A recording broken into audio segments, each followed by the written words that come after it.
Grab your Bible and head over to John chapter 11. That's where we're working this week in our Bible reading, John 11. And what a great chapter. This is just, one of the best stories in the Bible. yeah, and it's just, it's one of those miracles that is, well, for everyone involved, just earth-shattering. Yeah. And I think in part because death is the big problem. Well, that's it. I mean, the ultimate, one of the climactic signs in John's Gospels where you get, in John 11, 12, or then you get to chapter 13 where John just kind of goes straight then to the, to the evening of the Last Supper and into the crucifixion. I am the resurrection and the life. I mean, this is where the rubber meets the road. And the way John tells the story, this isn't just a statement. This is a story that everybody can resonate with because you get to be a certain age. We've all been to funerals. We've all been to the grave of friends and loved ones. And so to remember, this is ultimately why Jesus came. Well, and you alluded to verse 25, which I think is 25 and 26 are just kind of the key verses in the chapter where we have this I am statement from Jesus. I am the resurrection and the life. He who believes in me will live even if he dies, and everyone who lives and believes in me will never die.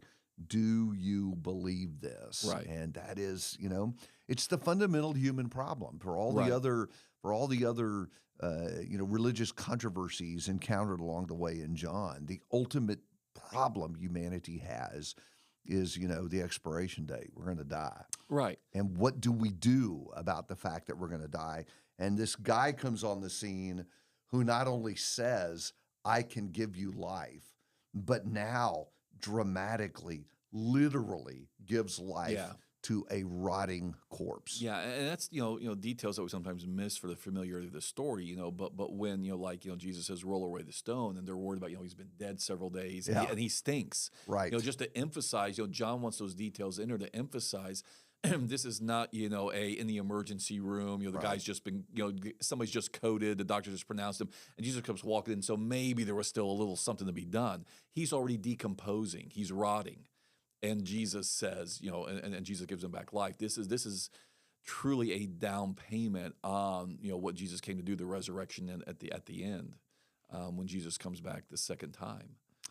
And so I think that is why, of all the miracles, this is sort of the pinnacle, in some ways kind of foreshadowing what's going to happen with Jesus. Well, yeah, it kind of works on two levels, doesn't it? Yeah, it does. And to me, the most curious part about all of this, I hate to jump to the end, so we have weird sequence today. Y'all can roll with this, can't you?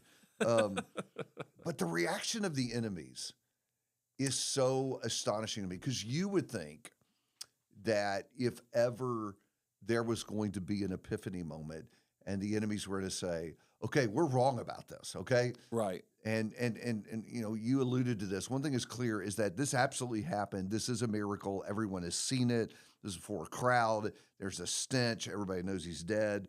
So you get to 47, and the question of the critics is, what are we doing? Yeah. This man has performed many signs. If we let him go on like this, all men will believe in him, and the Romans will come and take away our place in our nation. And you're thinking, wait a minute, guys. Do you miss what's just happened? Right. Don't you realize the implication of this? And they don't seem to. Well, and I think, David, that's where, again, it gets scary. One of the things that we've been kind of talking about a little bit here and there and trying to weave in is John's gospel is not so much about identifying Jesus. John's gospel is always clear who Jesus is. It's about identifying human nature, human rebellion, human willfulness, human stubbornness. And so what's John showing you in this reaction is, people who, number one, if you think, if you always have the perfect argument, people will just always believe and come to faith. No amount of evidence will convince somebody who does not want to be convinced. That's who these people are. And what you're hearing them say is basically, we like the world the way it is. We like our lives the way they are. We don't want Jesus messing with them and changing how things work.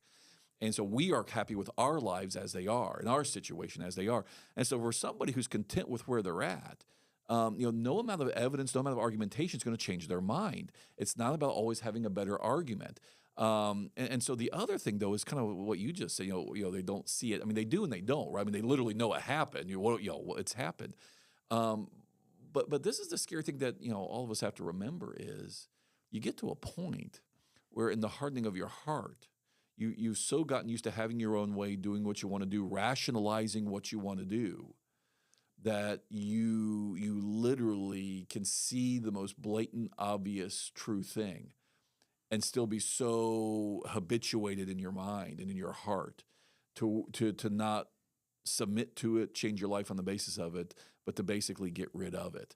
And it's a truly astounding thing. I had somebody text me last night after text talk Yeah. talking about this, about the danger of being unable to see that you're wrong about something. Because we talked about that last night. Yeah. We talked about talking to other people, always being open, being a genuine truth seeker.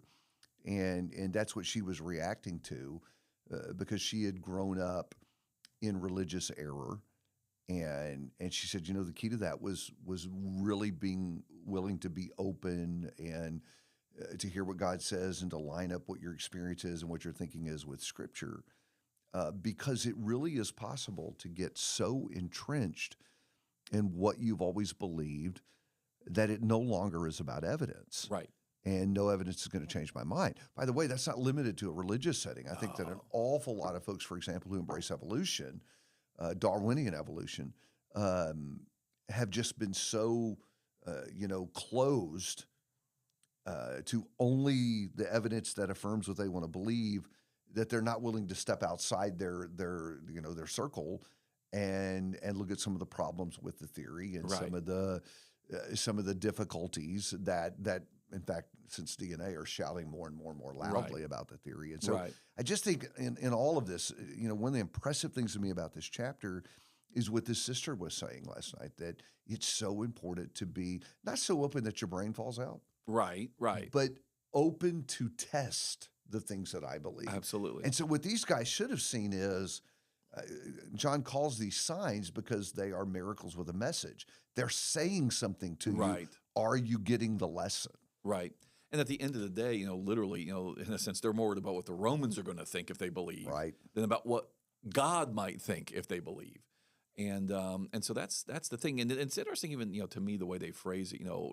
What are we to do for this man performs many signs? If we let him go on like this, everyone will believe in him, and the Romans will come.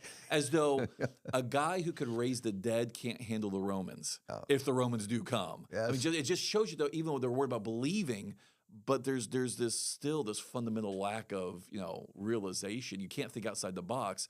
Anybody who could do this with this kind of power, Right. What's the worst the Romans could do? Kill you. But Jesus is raising people from the dead. So I mean, just And the stop guy and- that's raising the dead shouldn't be believed. yeah. Because that's exactly the opposite of what Nicodemus says in John 3 and verse Right. 2. We know you're a teacher come from God. Yeah. And this was before any dead people had been raised. Oh right? yeah. That's the thing. No one can do these signs that you do unless God is with him. Hey, so comment. There's a section in the middle of this that throws people off. And I'm thinking about verses 49 to 51, where you have this statement by Caiaphas, verse 50, it is expedient for one man to die for the people, then for the whole nation to perish. And then he goes on in 51. Right. John says that he prophesied that Jesus was going to die for the nation. So comment about that a little bit, because I think people get thrown off by that statement there. What do we do with what Caiaphas said here? Yeah, no, I think it's just a little bit odd to us, but I think all John is saying is he spoke better than he realized. Right. In other words, Caiaphas is working on the purely political level. In other words, he's just sitting there saying, okay, we've got a possible rising Jewish revolution here. Jesus claimed to be the Messiah. People thinking he's the Messiah, and the problem is that's going to get the Romans who want to rule over us to come in here and crush all that. And what you have to understand about the first century setting is the priests, the Jewish elites, the Sanhedrin, were kind of entrusted by the Romans with a certain amount of autonomy, and the Jews had a certain amount of autonomy through the priesthood, the chief priests, the elders, the Sanhedrin, as long as they kept the crazies under control, if you will, the revolutionary spirit under control. And the Romans gave them a certain amount of autonomy to, as long as they paid their taxes and kept the revolutionary ideas, the messianism under control. And so that's why Caiaphas is saying, look, we just need to get rid of this guy because he's going to cause Jewish messianic fervor to kick up. Right. The Romans will sit there and say, hey, guys, you're not doing your job. And that's where they were about losing, not just the Jews collectively losing their place. They're worried about they've got a pretty sweet gravy train going on right Right. now. They're making they're rich, they're the aristocrats. Being a priest has become very lucrative in first century Jerusalem. And so they've got a really sweet deal that they don't want messed up because they're allowed to be the power brokers by the Romans, and the Romans are going to take that role away from them. So yeah, so all it's really saying is He unwittingly said more than he was, because in a sense it is better for one man to die that we can all be saved. But Caiaphas is thinking purely politically. Yeah, there's kind of a double entendre going on there. There is. Because Caiaphas is saying one thing, Yeah. which has no pure motive to it at all. Right.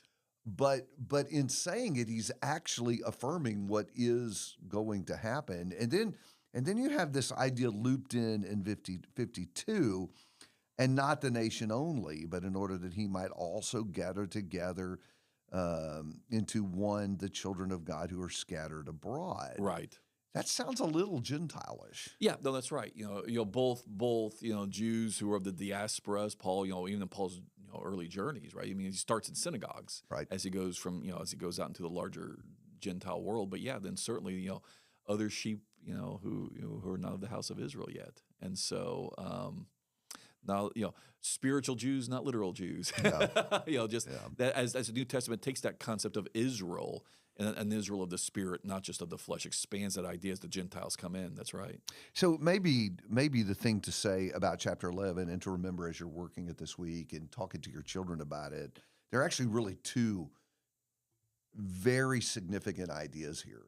That Jesus gives victory over the greatest human issue, death, and at least from a human perspective, death, and then the other problem is that how hard-hearted people can become, and unable to see what is obviously true. So, two really great ideas to be working on for us as we read, and as well to be thinking about with your children as we work in John 11 this week.